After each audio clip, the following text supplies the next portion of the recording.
Gang's all here. Good evening, ladies and gentlemen, and welcome to the regular meeting of the Mayor and Board of Trustees. Today is June 25th. Our first order of business is the Pledge of Allegiance, but absent the students, we all stand to say the Pledge of Allegiance. Ready? I pledge allegiance to the flag of the United States of America and to the republic for which it stands, one nation, under God, indivisible, with liberty and justice for all.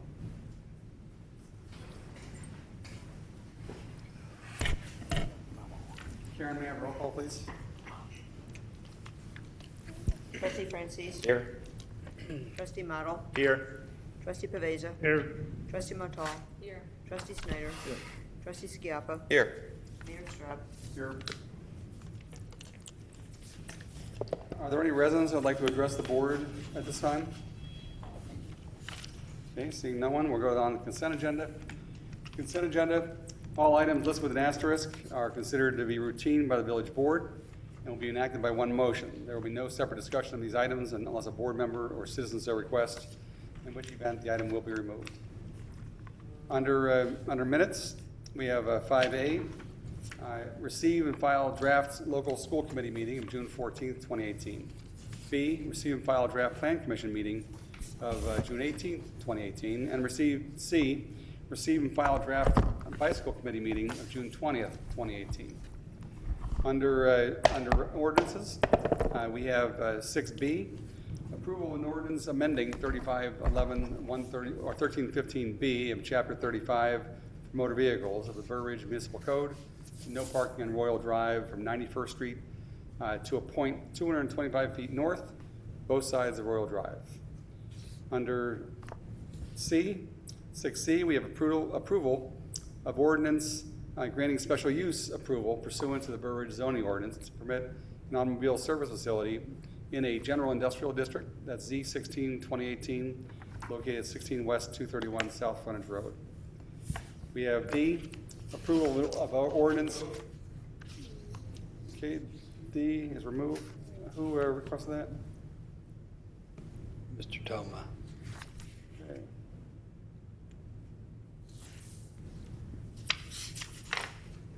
Okay. Resolutions under 7A, adoption of resolution. Remove.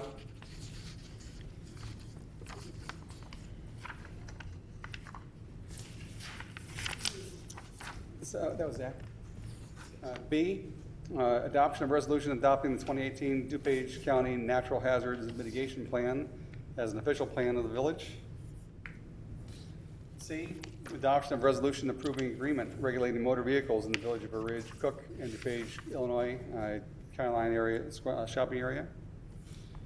D, adoption of a resolution approving an intergovernmental agreement between the village of Burr Ridge and Community School District 181 in regard to system of reciprocal reporting. Under considerations, we have 8C, receive and file Emerald Ash Borer annual report and approval of recommendation to award contracts for tree removal to Desiderio Landscaping LLC of Grant Park, Illinois, in the amount of not to exceed $57,800. D, approval of recommendation to award contract for the 2018 crack sealing program to Denler Incorporated of Mokina in the amount of $33,132. E, Remove.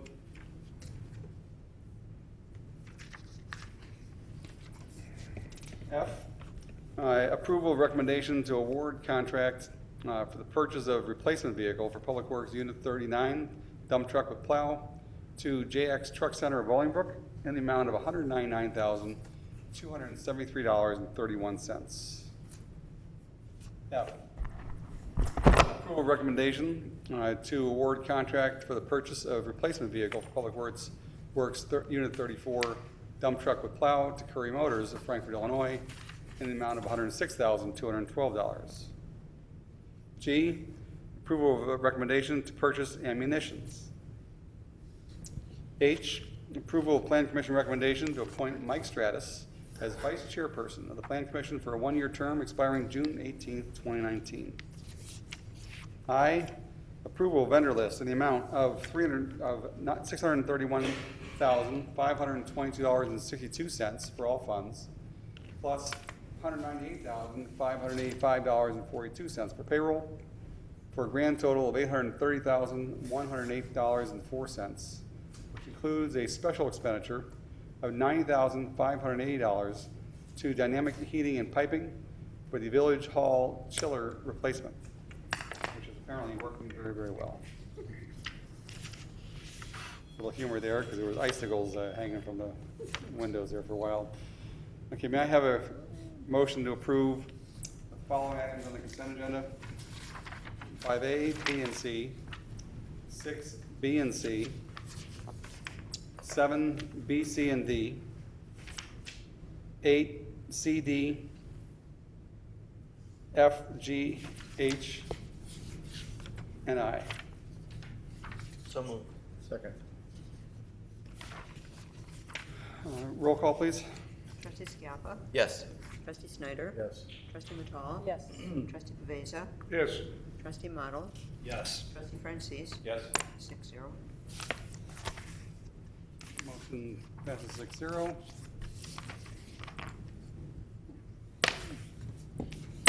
I'd like to now open up the public hearing portion of this meeting regarding the Ruzicka Beauty Lane annexation agreement, and ask Village Administrator Doug Pollack to introduce it. Thank you, Mayor. This is a public hearing to gather public comments regarding the proposed annexation agreement with the owner of the property at 8300 and 8304 Bugie Lane, referred to commonly as the Ruzicka property. The annexation agreement is pursuant to the implementation of an intergovernmental agreement with the Village of Willow Springs. The process for that intergovernmental agreement began more than 2 years ago, which time Mayor Straub had reached out to the mayor of Willow Springs to begin discussion of Bugie Lane and common sense boundaries between the villages in that area, including desire to have Burr Ridge residents on the Burr Ridge Street and Willow Springs residents on a Willow Springs Street. If I could just show you the map of how that's, oh, I'm sorry, wrong one. The figure on the left shows the current configuration of properties. I'm sorry, it's not a little bit brighter on the public screen. The figure on the right shows how the Ruzicka property on the west side of Bugie Lane would be transferred to Burr Ridge, and half of the Malik property fronting on Bugie Lane would remain in Burr Ridge, and the east half of the Malik property on Pleasant View, that fronts on Pleasant View, would be transferred to Willow Springs. Oh, back to the agenda. So, the intergovernmental agreement is a multi-step process whereby both villages agreed to begin the process of zoning and transferring properties between the two villages. The first step was the intergovernmental agreement. The second step is to consider an annexation agreement with Mr. Ruzicka, or with the Ruzicka property. The next step after that is to approve zoning for both the Malik and Ruzicka properties. Once that's done, then both villages can begin to discuss the actual annexation, de-annexation and annexation ordinances. Once again, just to summarize, the public hearing is to gather public comments regarding the annexation agreement with the Ruzicka property. The board may ask questions or discuss this at this time, or preferably wait till the ordinance is on the table for a more detailed discussion. Thank you. Are there any residents who would like to address the board this time? Okay, seeing no one, may I have a motion to close the public hearing? Second. Roll call, please. Trustee Snyder. Yes. Trustee Model. Yes. Trustee Francis. Yes. Trustee Pavesa. Yes. Trustee Matal. Yes. Trustee Scalpa. Yes. 6-0. Motion passes 6-0. This is not a new topic, which is why it's, a lot of people have addressed this topic already. Now I'd like to move on to the Ordinances, 6A, consideration of an ordinance authorizing annexation agreement for the Rizika property located from 8300 to 8304 Bee Lane. Thank you, Mayor. This is the annexation agreement that was referred to or is the subject of the public hearing that we just held. The annexation agreement is for the purpose of bringing the Rizika property into the village of Burr Ridge. It's currently in the village of Willow Springs. The agreement memorializes or approves the existing zoning and subdivision approvals granted by the village of Willow Springs for the Rizika property, including 4 20,000 square foot lots and deviations from the Burr Ridge codes, including rear yard detention within easements rather than in a separate outlot, a reduction of the rear yard setback for the 4 homes from 50 feet to 40 feet. It's based on the shallow lots that were approved, and approval of a maximum floor area of 5,000 square feet per lot rather than the 0.2 floor area ratio, a waiver of the required sidewalk and street improvements, and annexation fees. Again, those were all conditions approved by the village of Willow Springs for the Rizika property, and the owner of the owner of the Rizika property has made it clear that they are agreeable to transferring if they can retain their existing development rights.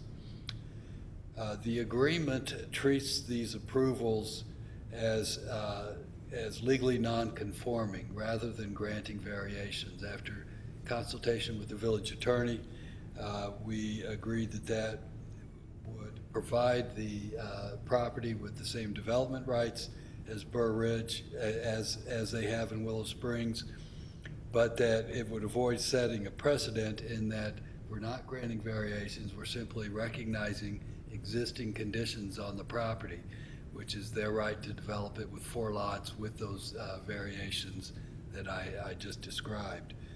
That's really very comparable, if not the same, as what our existing policy. When we annex properties that are already developed, we grandfather any nonconformities on those properties. So we have areas of the village that were annexed as existing developments that don't meet our lot size requirements or don't meet setbacks or have accessory structures that don't meet our codes. But if those are legally established when we annex, we acknowledge them as being grandfathered or legally non-conforming. This is essentially the same situation with the exception they haven't fully implemented their development rights granted by Willow Springs at this time. And I believe that covers the summation of the annexation agreement. I'd be happy to answer any questions. Larry Zdarsky, representing the Rizika property, is present if you have any questions or would like to hear from Mr. Zdarsky. Trustees, any questions? Okay. All right. Seeing no one has questions, anybody else? May I have a motion to approve 6A? So moved. Second. Roll call, please. Trustee Snyder? Yes. Trustee Scalpa? Yes. Trustee Francis? Yes. Trustee Model? Yes. Trustee Beniza? Yes. Trustee Matal? Yes. 6-0. Motion passes 6-0.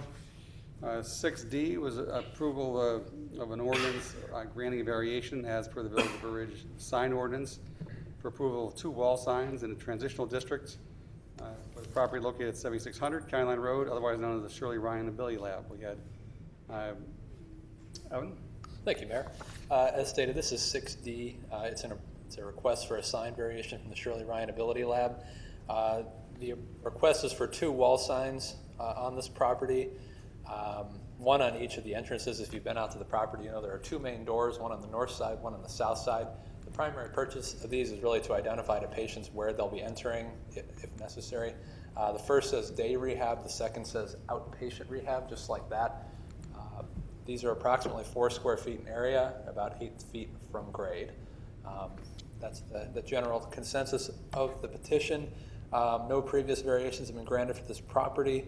There was a resident who requested this petition be tabled at the hearing. until some improvements to the landscaping are made. Otherwise, I'll be happy to answer any questions regarding this petition. Now, those two entrances are used for two different purposes, are they not? Correct. Can you elaborate a little bit on that? Yes, as stated here, you can see outpatient entrance and day rehab. Those are two different types of care that the residents, or I'm sorry, the patients receive depending on what their needs are. And so currently there's nothing identifying on the property what either door is. You just kind of drive in, it's your first time, you don't know where you're going. The lab wanted some signage to identify specifically where they'd be going. You know, these are people who need sometimes fairly serious medical care, and they didn't want to have people having to go all the way around to the other side of the building if it wasn't necessary to do so. So they asked for these signs.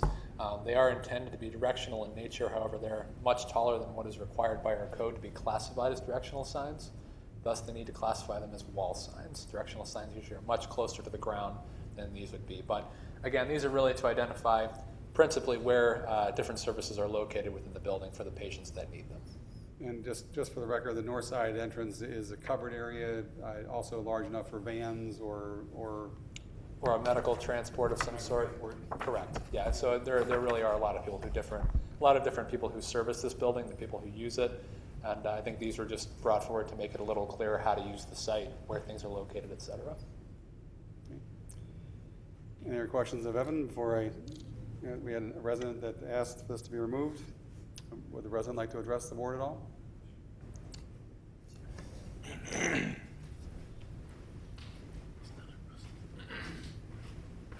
Mark Toma, 7515 Drew Avenue.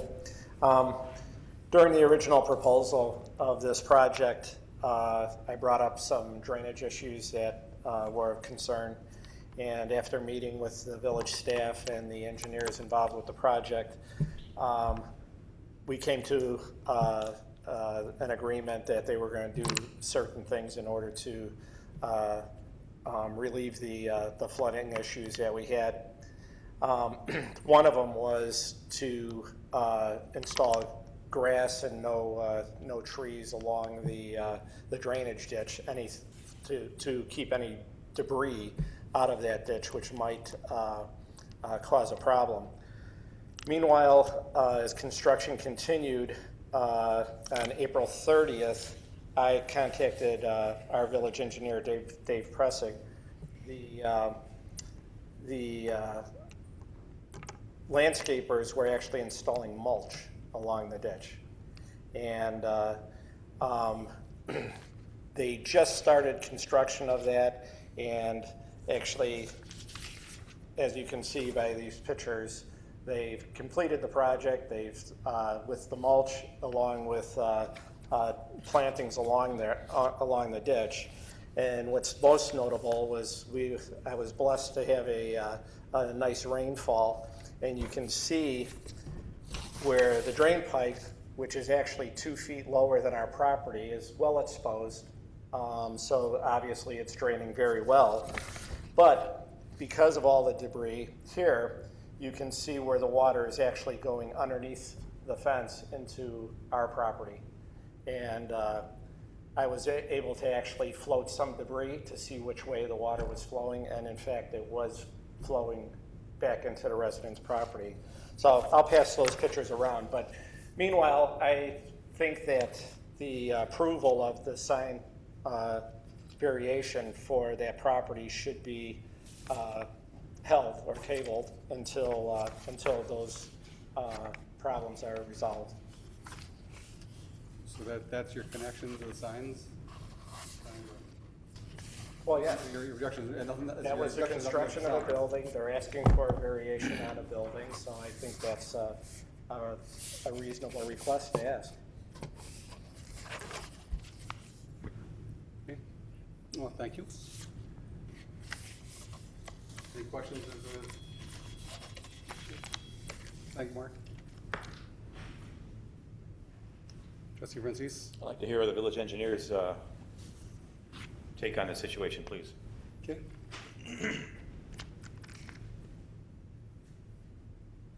No, thanks for bringing it to our attention, especially during the storms. We're aware of what they've done. It was not to an approved engineering plan. It's my understanding that the owners, when they occupied, took a landscaping plan upon themselves and differed from the engineering plan that, as he described, had a different kind of channel and some grass areas. We've not had a final inspection on the property that I know of, so we have just made them aware that this is something they'll need to address soon. And what normal channels are done with that? Will you make them aware of it? And is this about the right time frame compared to when they actually took occupancy? And then what happens next? We've made correspondence in with the permit holder, with the builder, to make the corrections in accordance with the approved engineering plans. Any reason to think that they would not comply?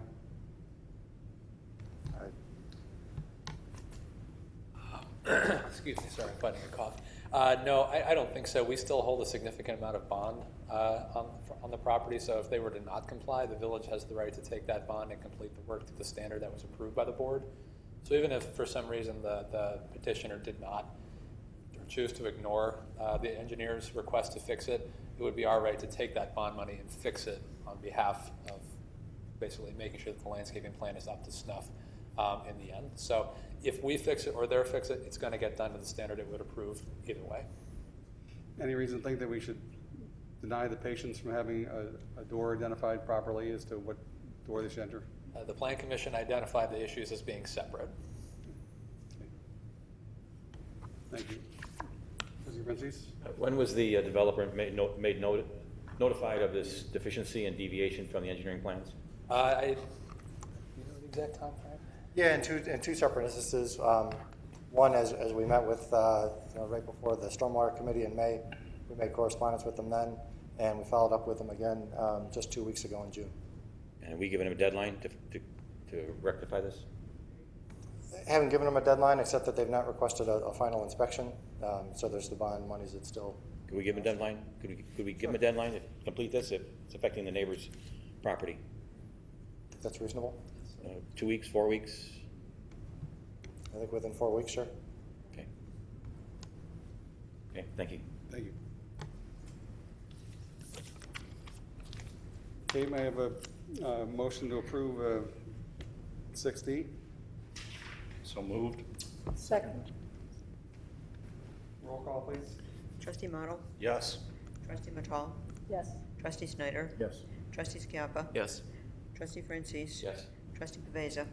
Yes. 6-0. Resolutions. 7A was removed by Trustee Zach Model. Yeah, thank you. I just wanted to ask a few questions and then make a few comments about this. I think these, prevailing wage situations that are passed in villages all over the state, and it's driven out of Springfield, we don't have a lot of choice, but I think people don't realize what these are, and I just wanted to draw some attention to it. Doug, it's my understanding we don't really have a choice, is that correct? That is correct. If we were a home rule, we have a choice, or no? I don't think so. I don't think so. No. And so I understand this is a must-pass, and this is, we are obligated because of Springfield's choice, but, my opinion is that these prevailing wage mandates, they effectively remove labor wages and benefits from the competitive bidding process. It's in effect anti-competition on public works projects, and it just drives up the cost of public works projects in villages all across the state. And in fact, the U.S. prevailing wage laws, some people say that they actually are discriminatory as well, because they give an unfair advantage to majority white union membership, and more minority groups don't always get an opportunity to bid. So this is data that's been well reported publicly. There's been a lot of studies done on it. In Cook County, the average carpenter makes $31.04 in wages, but the prevailing wage law mandates $43.35. It's an arbitrary number that's voted on in Springfield that's forced upon us. So I know we have to do this, and I don't think a lot of people are always aware of what these things are, so I just wanted to bring a little bit of attention to it. But that, I think that in the 21st century, Illinois Prevailing Wage Act has no place, and policymakers, we should enact fair and competitive construction laws that give all qualified individuals who are willing to work a fighting chance to bid on the project. And the reason why it was passed, why do you think it was passed? Why is the state requiring all the villages to pay prevailing wage? So, you can guess why Springfield does what they do. I won't try to interpret their madness, but this goes on in a lot of states. And states that have removed the prevailing wage laws have actually seen a significant increase in construction employment. So it's around 8% is what the statistics say. So if you eliminate prevailing wages, you make it more competitive, villages, municipalities all over the state can save money for their taxpayers. You can allow fair and open competition for the contractors. And, I think that makes a lot of sense. I don't understand why we have these arbitrary rates set in Springfield, but I can't guess why. And on average, how much does it increase a project? My statistics say it's about 40% higher. Depends on the project, 10 to 30%. Because normally you beat me, this is the one that I talk on to, so. If you like any of the data from the study, I have it here. Basically to protect the unions. I remember there was one project, but between the prevailing wage and the federal EPA rules, it kicked in because it was grant money. It doubled the cost of the project.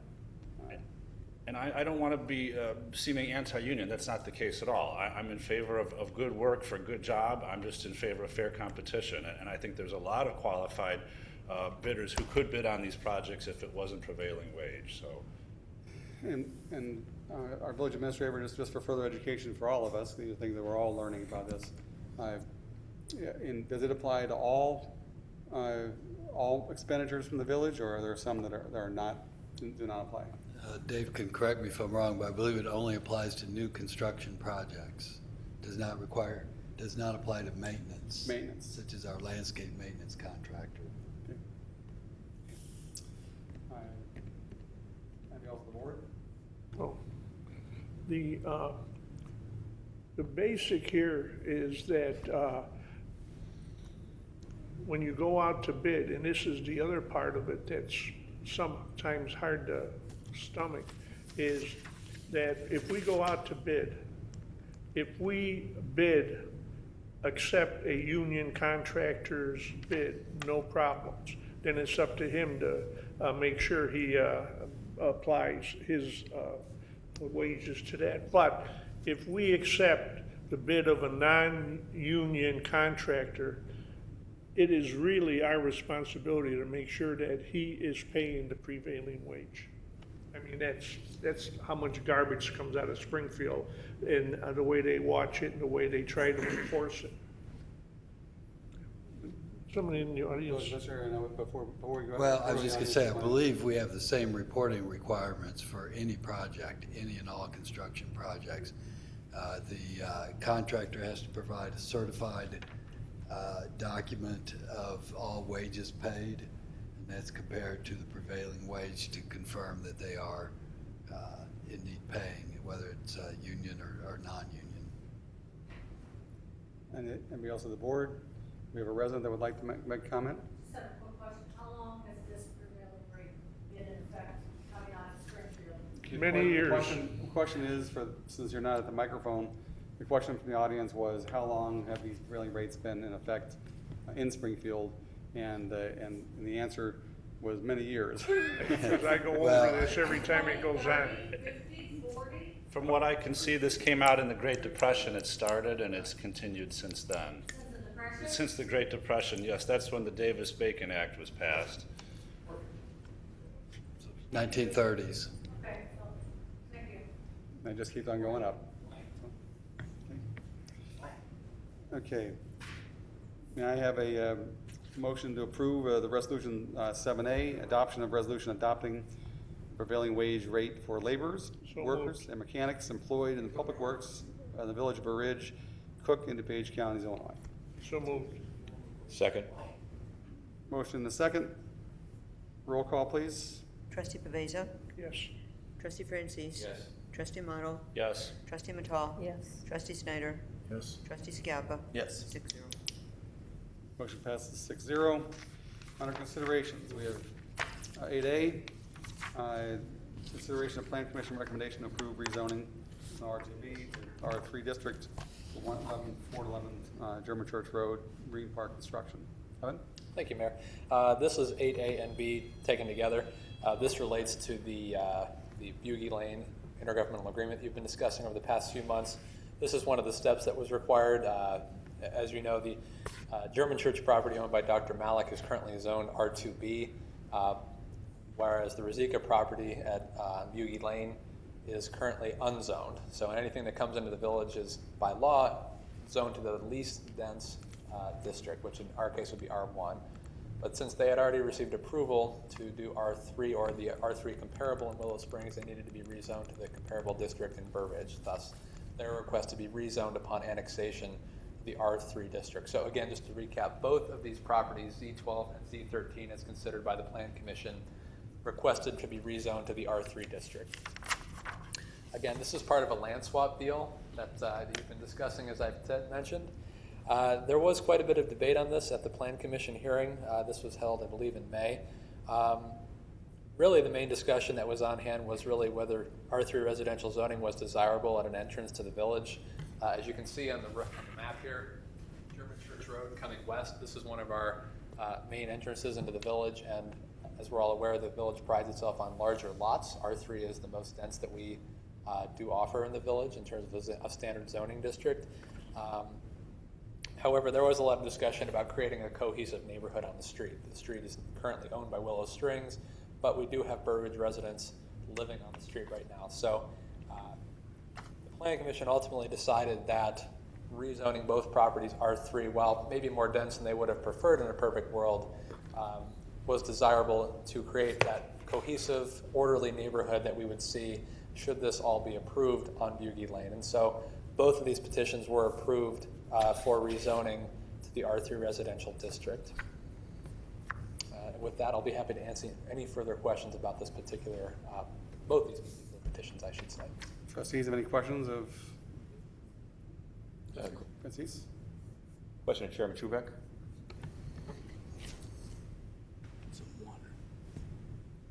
So Greg, discussion centered around entryway to the village, the appearance of substandard zoning, and so forth. Could you add to that or expand on that at all, please? Oh, yeah. Greg Chupek, Plan Commission. Basically came down to my name's mixed up here, the Malik property to the west could do nothing with. So you're going to have a house in this location. Yep. So the question here is there one larger house or one here? And I think preference would be that no, that stays R2B and it's larger lots, but given the more natural boundaries or more logical boundaries, and given that street being Burbridge on both sides, that we were able to we were okay with going ahead with that to get more around the boundaries and the same village on both sides. As big a concern was the existing properties down here, this seeming somewhat to be consistent with these houses here. Of course, they're not because they're smaller lots. What we agreed to was this being 4 rather wide lots. The depth is not there, but the width is there. In fact, the width is here is about as much, if not more, than an R2B property would be. So that gave you a frontage that was fairly wide for the street. So if it had been a narrow R3 lot facing Bugie Lane, probably no. But between that and the wider lots, we were okay with that. Well, I appreciate the wider lots. They do give an appearance of a less dense development. Right. And where's the backyard detention going? Down here. Okay. Thank you. Any other discussion? Before you make a motion, after you make a motion on this, after you decide these two zoning questions before you, I would like to address Dr. Malik's request regarding the utilities. Okay. Is that before we go for it?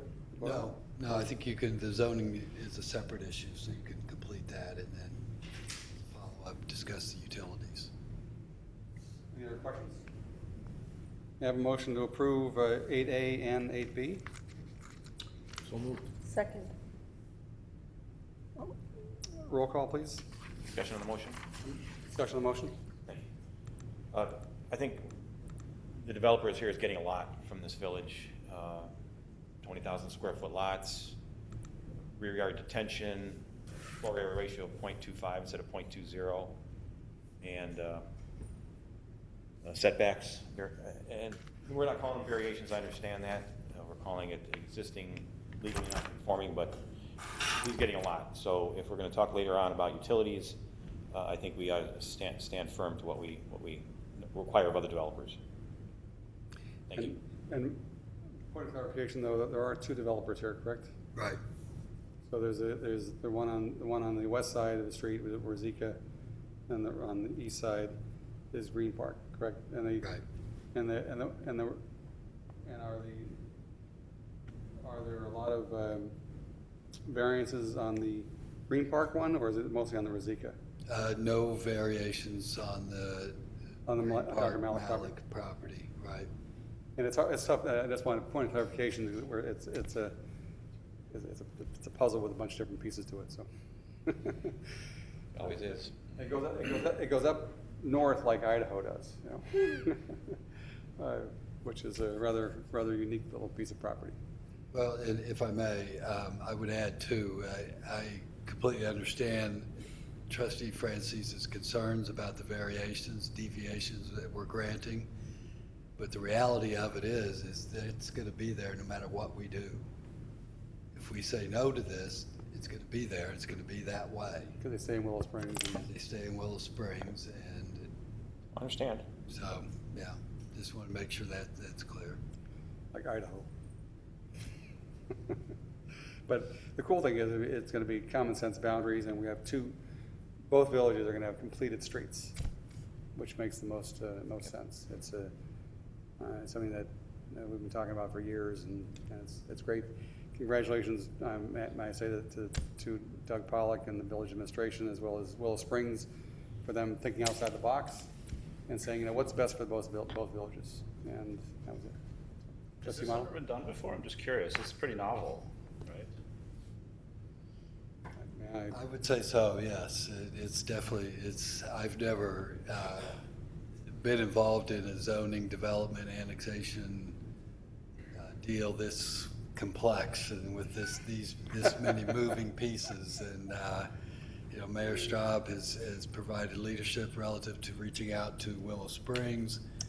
Village staff, myself and Evan and Dave Preissig have met many times with both property owners, and we're not, even if you approve everything on tonight, and I'm not assuming that, but there's still a lot of hoops to jump through still remaining. Because there's a lot, it has to still go back to Willow back to- Springs, yeah. and by the way, also, we also got some, consulted Chairman Schupek as well on it early on to get his advice and direction, and saying, you know, it's a crazy idea, but, you know, could it work? And you know, I'm not sure who the architect was of all this, but it was between starting with Steve and then Doug, finally coming together, and it may open the door too for the other property to you know, in the future. So it may or may not, but most importantly, right now, these two streets will be complete, and that would make the most sense. So. Well, to paraphrase, this is a situation that takes two villages.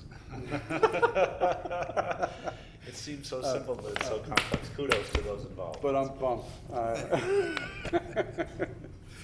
No, okay. Any further discussion, Trustee Francis? No, thank you. Anything else?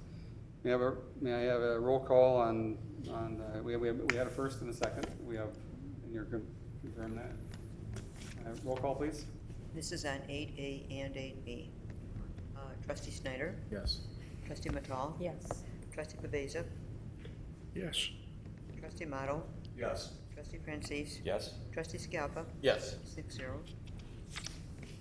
Motion passes 6-0.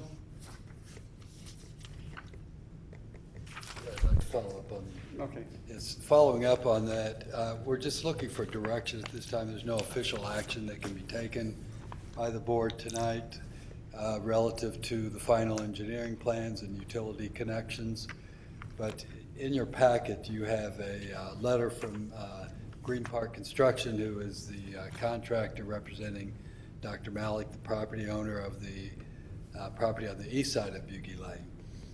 And in that letter, they outline the cost to connect to Burr Ridge utilities, compare that to the cost of connecting to Willow Springs utilities.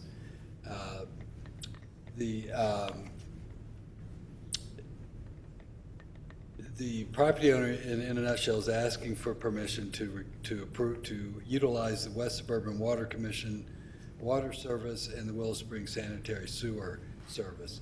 The water main is there in place. The sewer would be extended from the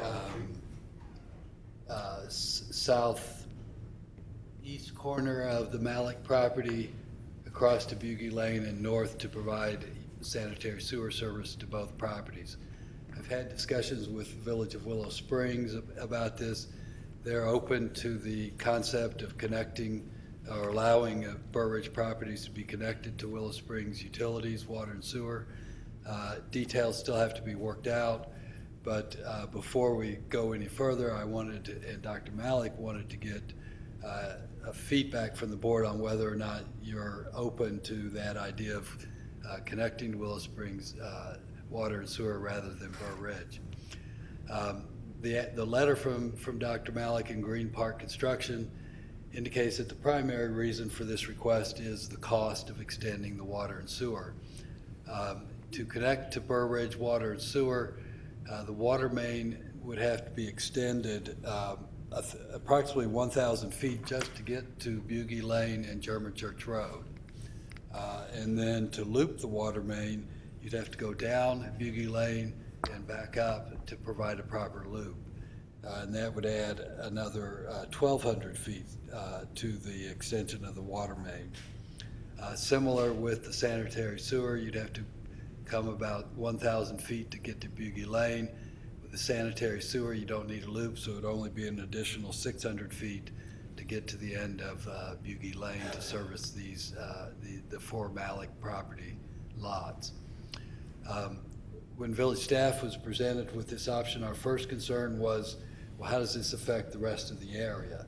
Because typically with new development, we insist that they extend our utilities so that the next person down the line can extend it from there and they don't have to go back. So we looked at that, and we do have vacant properties at the end of Bugie Lane that are in Burr Ridge and that are likely to see development in the future. Actually, further to the left, Vicki. The Redice properties that are between Bugie Lane and Arrowhead Farm subdivision.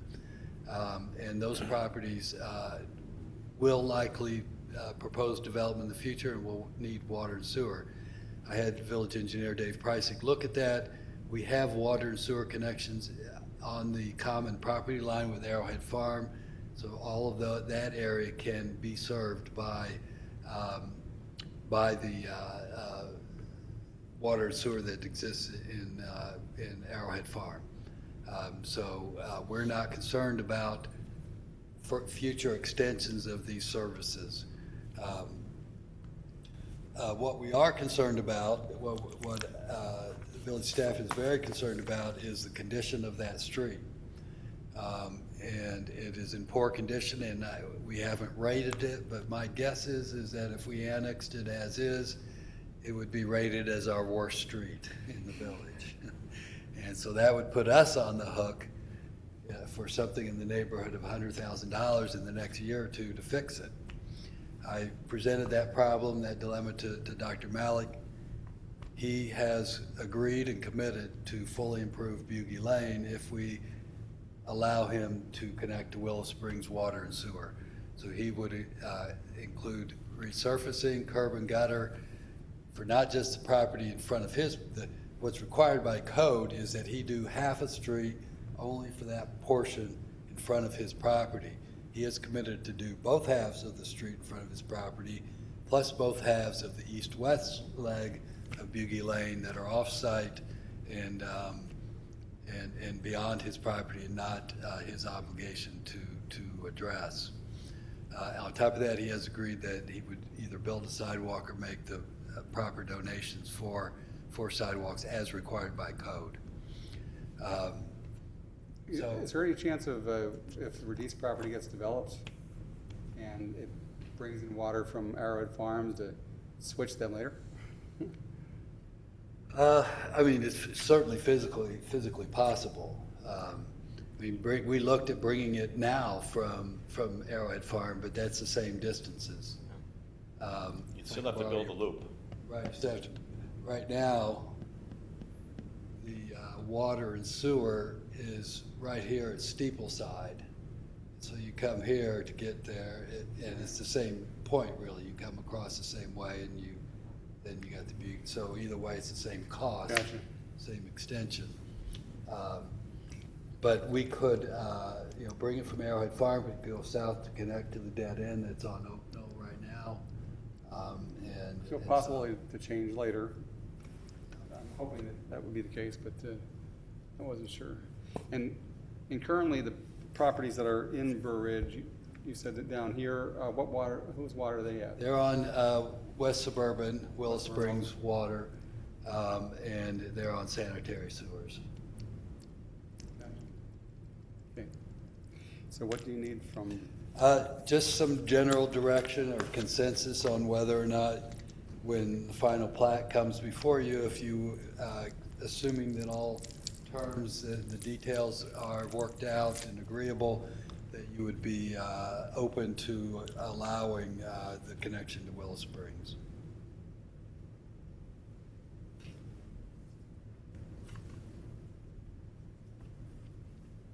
Trustee Renzies? Yes, has the village engineer had an opportunity to review these cost estimates provided Yes. by the developer, and he's in agreement with them? Yes, and he Very good. feels Thank they're accurate. That's $500,000, essentially. Yeah, I think I failed to mention that total cost is $500,000 approximately. $500,000 difference? No, $500,000 total to connect to Willow Springs Water and Sewer. See, we've got the difference in here. The cost to connect to Willow Springs Sewer and Water is less than $50,000. Of course, they would also have the added cost they've committed to improve the street. Okay, thank you. And so what specifically do you need someone to? However you want to handle it, if you want to, just tell me if anyone objects, or if you want to poll the board, whatever you prefer. Overall, I guess if I could just clarify that, Dr. Malik needs to proceed with the final engineering. He may want to, I assume he wants to address the board too. He needs to proceed with final engineering. He doesn't want to do that without knowing which direction he has to go. First of all, I appreciate all actually, of the innovation. Dr. Malik, you'll need to go to the microphone.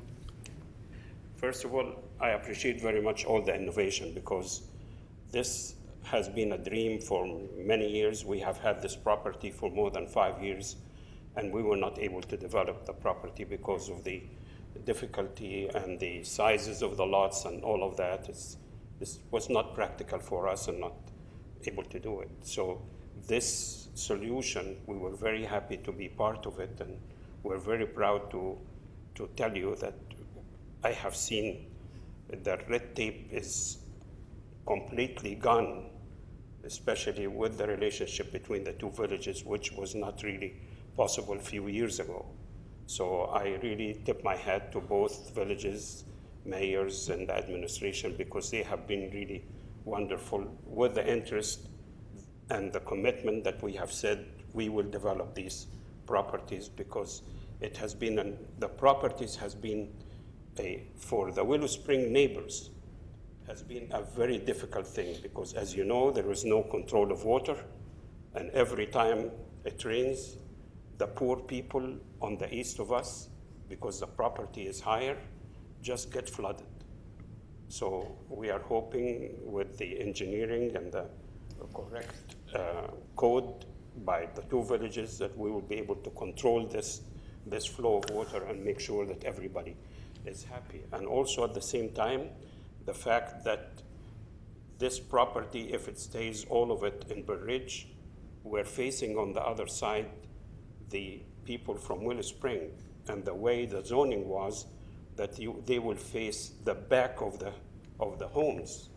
Now with this, they will be facing homes front to front and would be much more pleasant to everybody and would be more amenable for people to be able to do a development the correct way, so that it would be well within what good sense development is.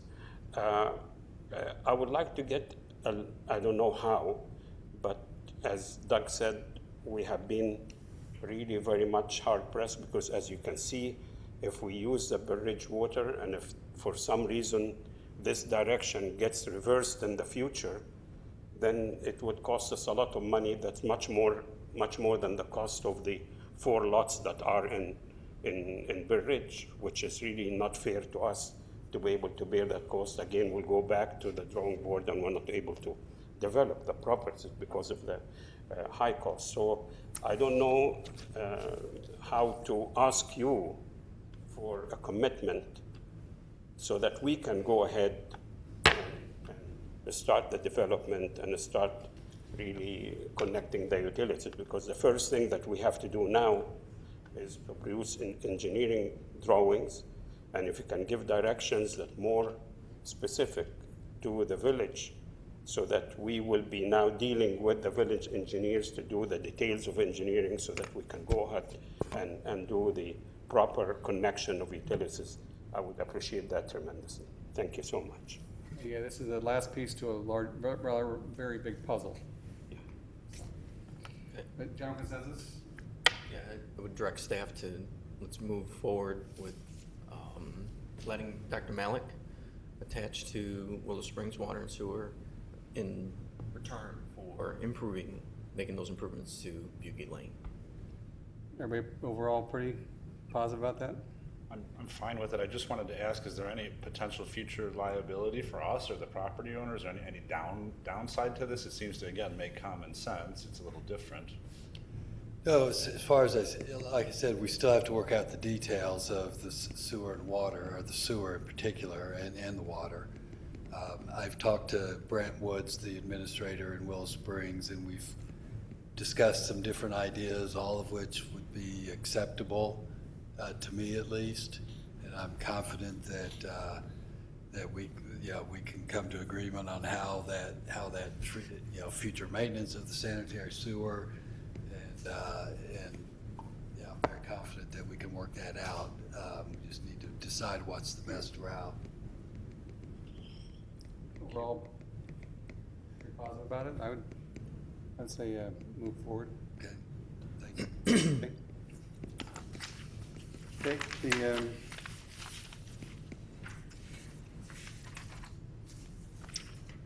any other consideration, announcement, deliberation? Tony, We have trustee Skiappa removed. Removed E. we have a couple items off the consent, don't we? Did I miss one? I'm sorry. You removed 8E. Approval of recommendation award contract for the purchase of Oh, I'm sorry. replacement Yeah, vehicle. 8E. I removed it from the consent agenda because in light of maintaining our budget, I wanted to make the board and the public aware, this is a material change to what we approved on the budget. And material changes to the budget should be on our agenda to talk about. I understand the need for the new equipment. This piece of equipment is scheduled to be replaced in 18-19. We're moving it up a year, and I understand in exchange for that, we're going to repair another piece of equipment that's supposed to be replaced this year. However, I think that piece of equipment will probably have to be replaced next year. The other question I had was, we had it budgeted for $117,000 for the 19-20 year, and we're buying it for $199,000 this year. So I wanted to ask Dave, what was the difference in what we budgeted and what we're paying for this year? Sure. Yeah, thanks for the questions. In summary, so Unit 23 was supposed to be replaced. Unit 23 was a international truck, 2002 model. That's had some bed failures, some rusting through. Salt was actually falling off the side. Rather than replace that, there's another truck, Unit 34, or Unit 39, sorry, that is a low pro dump truck. It's a 4x2, so it doesn't have four-wheel drive. It has failed beyond rehabilitation. Okay. And its salt spreading capacity isn't there. Without the four-wheel drive and without the salt spreading capacity, it's really useless now in our fleet. Okay. It's a bit smaller truck, and a Ford F-550 is in the same budget, replacing another similar model. We're asking to use the budgeted money this year to purchase a truck that Peter built. It's like a deuce and a half if you're in the military terms. Replace it with a larger truck. We're looking to also expand the fleet as we may be moving our salt dome from the south end of town, Okay. where these where the GMC low pros were mostly used, because they've got the smaller tonnage capacity. That may be moved, of course, up to the Public Works main facility on Commerce Street. So we're looking to expand our number of just slightly larger trucks that have a larger capacity and can address the salt and spreading capacity. Are we still looking to replace the backhoe this year? The backhoe this year, actually to our credit then, the next year, what we are not replacing will be the sweeper. We contracted for sweeping about 2 months ago. Okay. And we've had great success with that. Oh, good. Yeah. In fact, we even called them out Sunday to sweep up some of the streets that have been flooded. Oh. They responded quickly and at minimal cost. So that contract has helped us out. So like a backhoe we're not replacing this year? The backhoe we probably will replace for an excavator, which will probably be less than budgeted. Okay. All right. So I just wanted to bring that attention because we're,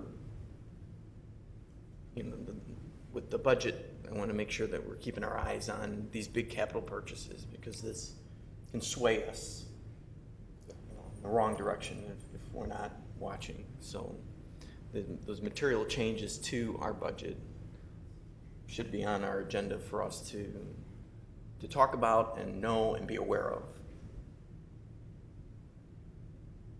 That's it. Thank you.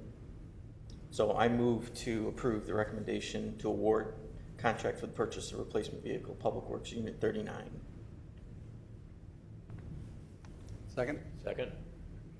Roll call, any discussion? I just want to make sure I'm clear. So basically, we're swapping things around so as to not ruin the budget, so to speak, to stay on track with the budget. Is that what I'm understanding? That's right, to avoid other expenses, to try to refurbish a truck that's almost useless, but then also to defer the cost. We maintain another truck in-house to defer it to another budget year. Yeah, they've got some proactive measures. One is the sweeper. We're not replacing that piece of equipment. Instead, we've contracted the service, which is a proactive approach to helping manage our budget.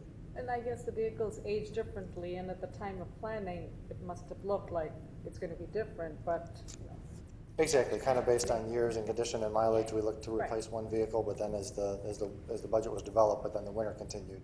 Right. And Unit 34, Unit 39, failed.